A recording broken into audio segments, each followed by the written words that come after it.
M again welcoming you to Winjo study.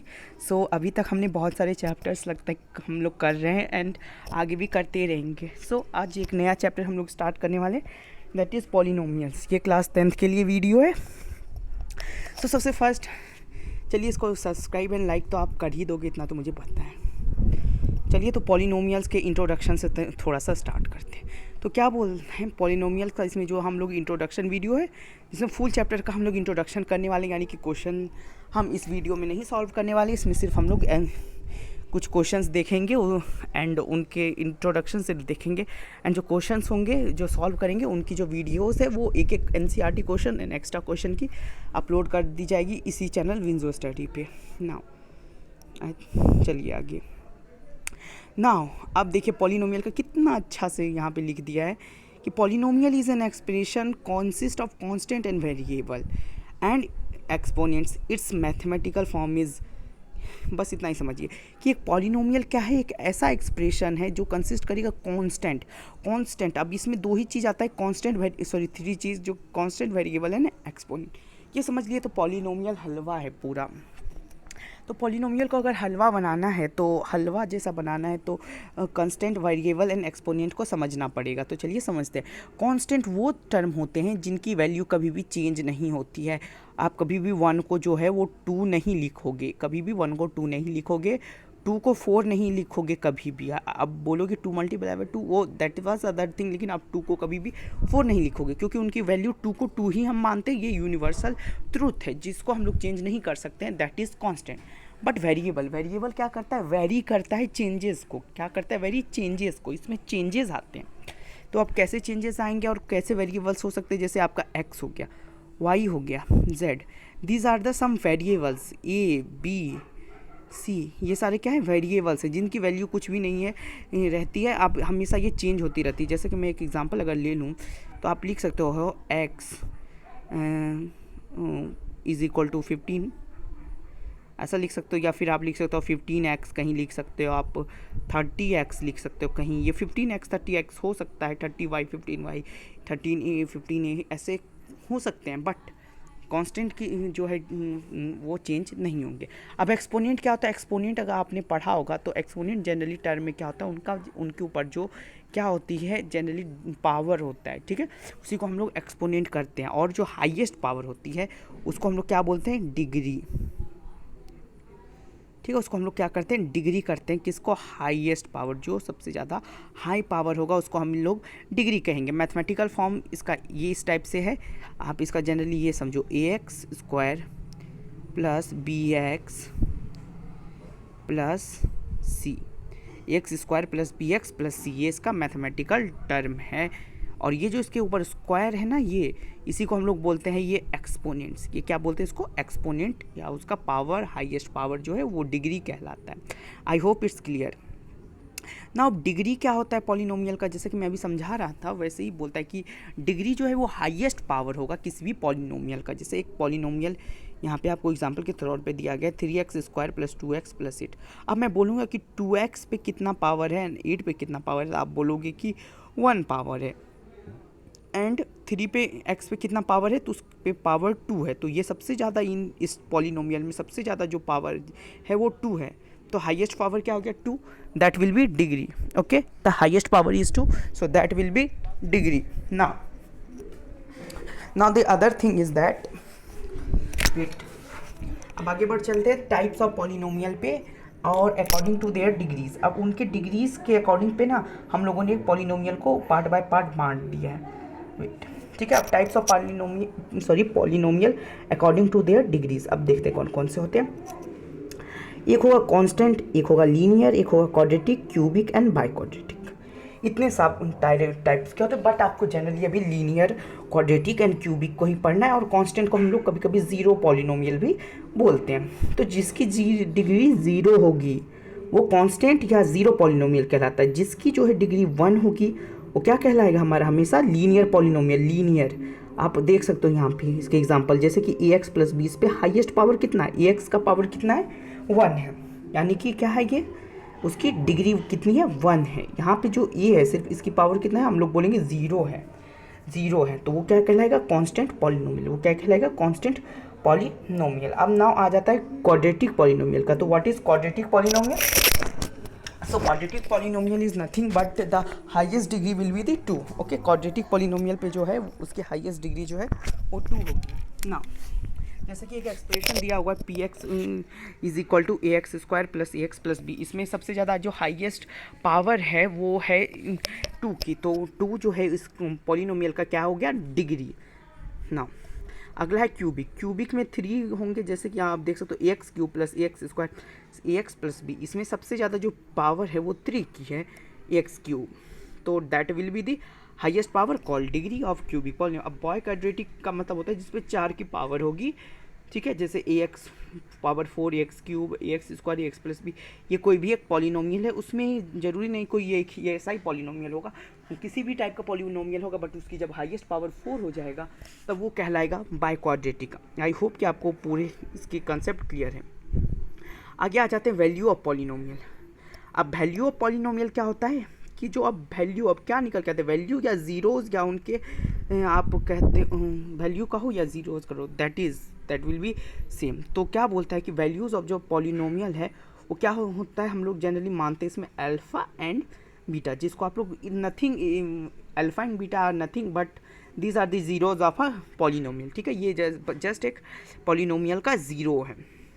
I hope आपको ये clear है। Now next move to zero of polynomial. अब what are the zeros of polynomial? अब zero of polynomial क्या होगा? If the value of P Y, अब P Y क्या होगा at Y is equal to K, जहाँ Y is equal to K, जहाँ यानी कि जिस पॉलिनोमियल में क्या होगा, जिस पॉलिनोमियल को आप ज़ीरो पावर उसकी जो है ज़ीरो हो जाएगी तो वो कहलाएगा ज़ीरो ऑफ पॉलिनोमियल। ठीक है, या फिर उसका अगर एक्सप्रेशन से आप कैलकुलेशन करके अगर उसका जो लास्ट आंसर है वो अगर ज़ीरो आता है तो that will be considered as zeroes of polynomial. I hope कि आपको ये क्लियर है ज़ीरोज़ ऑफ पॉलिनोमियल भी। So it is very simple कि ज़ीरोज़ ऑफ पॉलिनोमियल क्या है, लीनियर क्वाड्रेटिक क्यूबिक क्या है। आई होप कि आपको ये समझ में आ गया ना। Geometrical meaning of zeros of polynomial का मतलब क्या है कि जिस ज़ीरोज़ ऑफ पॉलिनोमियल जो है ना एक्स कोऑर्डिनेट उन पे हम लोग पॉइंट करते हैं। अब ये दो टाइप से हम लोग ग्राफिकल रिप्रेजेंटेशन करते हैं, एक तो सिंपल से स्ट्रेट लाइन बन के कट करती है ग्राफ पे, और एक जो है इसकी जो पॉलिनोमियल की जो ग्राफ है वो कैसा बनता है, पाराबोला।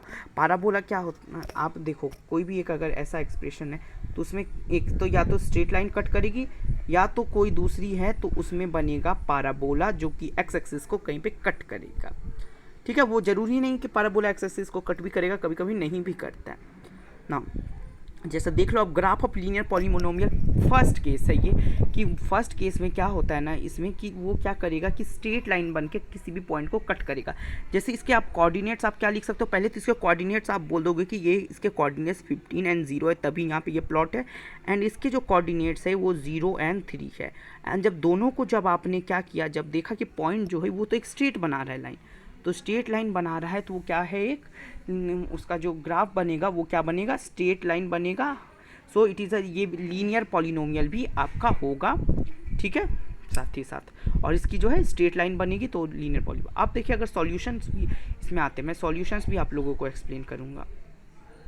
नेक्स्ट जो है क्वाड्रेटिक पॉलिनोमियल का जो ग्राफ है केस 2 में एक्स एक्सिस पे, इसमें केस 1 पहले से समझिए। क्वाड्रेटिक पॉलिनोमियल में आपके साथ यहाँ पे 3 केसेस मैं बताने वाला हूँ, जिसमें केस 1 है जिसमें जो क्या है these point 2 zeroes that are quadratic polynomial. ठीक है, क्या बोलता है, जब ग्राफ जो है कट करेगा एक्स एक्सिस को 2 पॉइंट पे, देखिए यहाँ पे 2 पॉइंट पे ये भी कट कर रहा है, यहाँ पे भी, तो क्या बोलता है then these 2 points are the zeroes. तब यही जो ये 2 पॉइंट है ना इसका वो उसके जीरोज होंगे उस क्वाड्रेटिक पॉलिनोमियल को जहाँ पर ये पाराबोला उसको कट कर रहा है। ठीक है, आई होप कि ये आपको क्लियर है। नेक्स्ट थिंग पे अगर आते हैं तो केस 2 पे आते हैं, तो केस 2 क्या बोलता है, when graph cuts the x axis at only 1 point. जब ग्राफ जो है कट करेगा एक्स एक्सिस को एक पॉइंट पे, देखिए 1 पॉइंट पे कट कर रहा है ना एक्स एक्सिस को, यहाँ देख सकते हो पाराबोला 1 पॉइंट पे ही कट कर रहा है। तो क्या बोलता है कि is the zero of that quadratic polynomial equation in the perfect square. वो परफेक्ट स्क्वायर के इक्वेशन में वो क्या परफेक्ट स्क्वायर होगा और वो क्या होगा, उसका जो ज़ीरो है उसका 1 ही होगा, क्यों? क्योंकि पैराबोला एक ही बार कट कर रहा है तो उसके जीरोज 1 हो, यानी कि जितना बार पैराबोला कट करेगा उसके जीरोज उतने होंगे। केस 3 आता है when the graph does not intersect the x axis, जब ग्राफ जो है इंटरनेक्ट नहीं करता एक एक्स एक्सिस पे कभी भी, तो क्या होता है, जो graph is either completely above the x axis, तो ग्राफ कंप्लीटली अबव होगा एक्स एक्सिस से, और बिलो होगा, या तो उसके नीचे हो जाएगा एक्स एक्सिस के, या तो उसके नीचे हो जाएगा या तो उसके ऊपर हो जाएगा ना। आई होप कि क्लियर है। Now then that quadratic polynomial has no zero, then वो क्या हो जाएगा कि उस क्वाड्रेटिक पॉलिनोमियल का जीरो होगा ही नहीं, उसमें क्या होगा, नहीं होगा, क्योंकि पैराबोला कट ही नहीं कर रहा है एक्स एक्सिस को, वाई एक्सिस को कट कर, तो उसके जीरोज आएंगे ही नहीं। आई होप कि आपको ये क्लियर है। Now next hence quadratic polynomial can have the, अब एक चीज़ आता है कि जब जो है क्या बोल रहा है कि quadratic polynomial can have the either zeroes of 1 और 2 नॉन जीरो, और you can say have the maximum zeroes are 2। जब 2 बार कट करेंगे क्वाड्रेटिक पॉलिनोमियल का, उसका मैक्सिमम जो होगा वो 2 ही होगा। अब देखिए zeros and coefficient of polynomials के बीच में क्या रिलेशनशिप है, बट उसको जानने से पहले ना इसमें अब एक सॉल्यूशंस जो आ जाते हैं। अब क्या आते हैं इसमें, एक पॉलिनोमियल के सॉल्यूशंस आते हैं, ठीक है। तो सॉल्यूशन, अब जो बात आती है अगर सॉल्यूशन की, तो सॉल्यूशन क्या क्या हो सकता है वो अभी हम लोगों ने देख लिया कि कहाँ कब एक एक जीरो होगा, एक जगह क्या होगा, एक 1 0 होगा, या तो 2 0 होगा कट करेगा, या फिर नहीं 0 होगा पैराबोला के केस में, एंड आपने एक स्ट्रेट लाइन के भी केस में वही देख लिया, ठीक है। आई होप कि आपको ये क्लियर है। नाउ नेक्स्ट थिंग जो है पॉलिनोमियल फॉर्म जीरोज और relationship between coefficient of polynomial, बहुत ज़रूरी है। अभी आपको अल्फ़ा बीटा का केस समझाया था ना कि वो क्या होता है, nothing but zeros of polynomial. तो यहाँ पे वही है कि पॉलिनोमियल अगर लीनियर है तो वहाँ क्या बोल रहा है कि जीरोज उसके 1 होंगे, एंड उसका क्या होगा, कांस्टेंट टर्म अपॉन में कोफिशिएंट ऑफ एक्स स्क्वायर, यानी कि यहाँ लिखोगे कि alpha plus beta is equal to minus B upon में A, alpha plus beta is equal to minus B upon में ए होगा। क्यों? क्योंकि वो उसके जीरोज़ है, एंड जब हमको पता है कि जब सम ऑफ जीरोज जो होता है क्या होता है, माइनस बी अपॉन में ए क्वाड्रेटिक पॉलिनोमियल में, और उसके अगर प्रोडक्ट करेंगे अल्फ़ा इंटू बीटा अगर करेंगे तो वो क्या आ जाएगा हमारा, सी अपॉन में ए। और सी अब ए और बी ये क्या बला है तो वो समझने की कोशिश करते हैं। तो कोई भी देख लो, यहाँ पे कोई भी एक दिया गया है पॉलिनोमियल, जैसे A X square plus A X plus B, या फिर आप लिख सकते हो A X square plus B X plus C. तो यही यहाँ पे जो इसका जीरोज आएगा, जो अल्फ़ा, आप देखो अल्फ़ा और बीटा का जो अगर केस अगर उसका सम करोगे तो वहाँ पे जो इस बी की जो वैल्यू है माइनस बी अपॉन में इस ए का वैल्यू रखा जाएगा, और ये जो सी है वो जब प्रोडक्ट करोगे तब वहाँ पे इस ए का वैल्यू रखा जाएगा, ठीक है। नाउ अगला जो है क्यूबिक पॉलिनोमियल में क्या होता है, यहाँ पे 3 जीरोज आ सकते हैं। मैंने बताया ना कि किसी, आप देखो यहाँ पे एक और केस आते हैं कि किसी भी चीज़ की कितनी मैक्सिमम जीरो निकल सकते हैं। तो मैक्सिमम जीरो जितना उसका हाईएस्ट पावर होगा ना, उतना ही उसका मैक्सिमम जीरो निकलेगा। क्या बोला मैंने कि उसका जितना हाईएस्ट पावर होगा उतना ही उसका ज़ीरो निकलेगा, ठीक है। जैसे अगर 3 हाईएस्ट पावर है तो क्यूबिक है तो उसमें 3 ही जीरो निकलेंगे, बाय क्वाड्रेटिक है तो उसमें 4 ही निकलेंगे, लीनियर है तो उसमें 1 ही निकलेंगे, क्वाड्रेटिक है तो उसमें 2 ही निकलेंगे। आई होप कि आपको ये क्लियर है ना। अभी मैंने बताया ना कि क्वाड्रेटिक एंड लीनियर के लिए आपको क्या होता है, सिर्फ एक ही चीज़ होती है। लीनियर में आपका जो है वो क्या होता है, यहाँ पे आपके जीरोज़ के लिए अल्फ़ा बीटा हम लोग नहीं लाते, बट क्वाड्रेटिक में हम लोग जो है उनके जीरोज़ को हम लोग अल्फ़ा एंड बीटा मान लेते हैं। वहीं जब अगर आप जाओगे क्यूबिक में तो वहाँ पर एक और चीज़ यूज़ हो जाती है, दैट इज़ गामा। गामा क्या होता है, gamma is nothing but the zero of cubic polynomial. क्या होता है, जीरो ऑफ क्यूबिक पॉलिनोमियल। जब इसका सम करोगे इनके जीरोस का तो ये भी माइनस बी अपॉन में ए आएगा, यानी कि alpha plus beta plus gamma is equal to minus B upon में। अगर इसके क्या करोगे, प्रोडक्ट करोगे सम ऑफ जीरोज़ का तो अब उसका क्या आएगा, सी अपॉन में ए, यानी कि alpha beta beta gamma plus gamma alpha या अल्फ़ा गामा करोगे तो वो क्या आएगा, सी अपॉन में ए। लास्ट में आता है प्रोडक्ट ऑफ जीरोज़, यानी कि अल्फ़ा बीटा और गामा, वो क्या आ जाएगा, माइनस सी अपॉन में ए। आई होप कि आपको ये भी क्लियर हो गया। प्रोडक्ट ऑफ ज़ीरोज़ क्या होते हैं क्यूबिक के, product of sum of zeroes क्या होते हैं क्यूबिक के, सम ऑफ ज़ीरोज़ क्या होते हैं, and alpha beta and gamma में कुछ भी नहीं है। दीज आर जस्ट क्या होता है ना, ये क्या होते हैं ना, just zeros of a polynomial होते हैं, ठीक है। आई होप कि आपको इतना तो क्लियर हो ही गया होगा, ठीक है। चलिए नेक्स्ट इन पे डिवीज़न एल्गोरिदम, ये ज़रूरी है एक चीज़ कि डिवीज़न एल्गोरिदम फॉर एक पॉलिनोमियल के लिए एक ज़रूरी है। इफ़ अगर पी एक्स और जी एक्स, अब दो चीज़ लिया गया, एक पी एक्स और एक जी एक्स, आप ये समझते हैं, आर एनी टू पॉलिनोमियल्स, अगर कोई भी एक पॉलिनोमियल, दो पॉलिनोमियल जिनको हम लोगों ने मान लिया P X and G X, with G X क्या है, does not equal to zero, then we can find the polynomial qx and rx such that px will be equal to gx into qx plus rx।